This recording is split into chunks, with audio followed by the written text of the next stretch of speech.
Today's feature is Harlech Avenue in the M45 area. And for those of you looking for the best of both worlds, where you've got Prestwich and Whitefield both within walking distance, then you're going to absolutely love this location. And with having those both areas within walking distance, you're spoilt for choice when it comes to the schools, the bars, the restaurants, and of course the Metrolink stations giving you access into the city centre.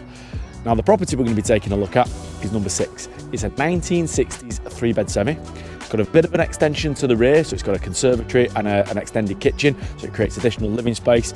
Sits on a great plot. You've got a 3-car driveway, a beautiful landscape rear garden, and I think if you're a young family looking to establish yourself in this area, you need to come and check this one out.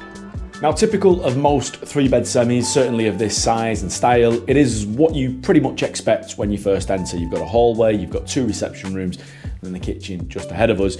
What I like about this one is it's quite a decent, spacious hallway. In fact, it's also really tastefully decorated. I love these oak wooden doors as well, and that's a bit of a theme throughout. Just ahead of us there, that takes us on into the kitchen. And I mentioned that it had been extended. Now, it's not been significantly extended, but it's certainly enough to make a difference because it came to here originally. So it would have been a bit of a small kitchen, quite a small space in fact. But by having been extended, it's given us loads more work surface. It's doubled in size, but it's also given us a window on 3 walls. So it's a lot more brighter than it originally was. Now, the kitchen as it is perfect if you're a young couple or a small family, and you'll get away with using it like this certainly for a couple of years. But there's a lot more potential to this one by way of going through that wall. So let's go and see what's on the other side. And it's this, the rear reception room. So there's 2 reception rooms in total. We've got this space here.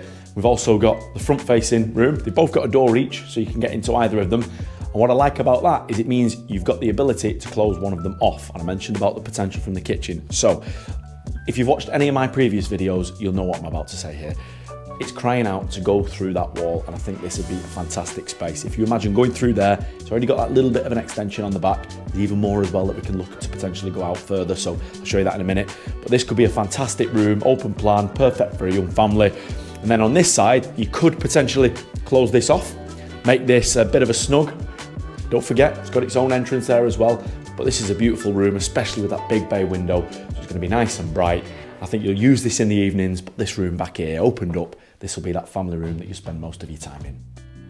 And just sitting on the back of the house is this conservatory. Now, it's currently used as a bit of a gym. Certainly the current owners look like they're using it as a bit of a Peloton room. Why not? It works, it's perfect for that. A lot of people are taking conservatories down now, or certainly putting proper roofs on them and turning them into orangeries. So I mentioned about more potential, and what I like about this is the footprints here. So if you did want to extend this house even further, go right across into the kitchen, as we've said, there's no reason why you can't look to do that. Onto the landing, and much like the hallway, it's another spacious area. It's nice and bright, and there's no shocks and surprises. As you'd imagine, we've got 2 double bedrooms, a good sized single, and of course the family bathroom. The family bathroom sits above the kitchen, just to give you a reference point. I wondered whether this was actually 2 rooms, you know, a toilet that's separate from the main bathroom. But with it being opened up like this, or with it being originally built like this, I don't know, it means it's a really good sized family room, because you've even got space for a freestanding shower cubicle. Bedroom 1 is positioned to the front, so we've got that nice big bay window, much like the room below us.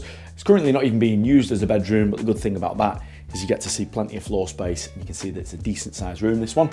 And that makes this room bedroom 2. So it's currently being used as a master bedroom. It's positioned to the rear, so it overlooks the garden. It's also got those lovely fitted wardrobes tucked into the corner. And then last of all, bedroom 3. And I said it was a good size single, and I wasn't kidding. So it's currently used as an office, but have a look on the floor plan for the dimensions, and you'll see that you'll comfortably fit a decent size single in there with loads of floor space to spare. And then finally, this is the rear garden. Now, as soon as we step out from those conservatory doors, you're onto a bit of a patio area just here. But that then steps up in turn to a bit of an artificial lawn space, which is low maintenance, of course, but it also steps up to a bit of a seating area, which works its way round over into the corner near where that shed is. It's also worth pointing out that this is a southerly facing garden, so I'm sure that's going to appeal to a lot of people.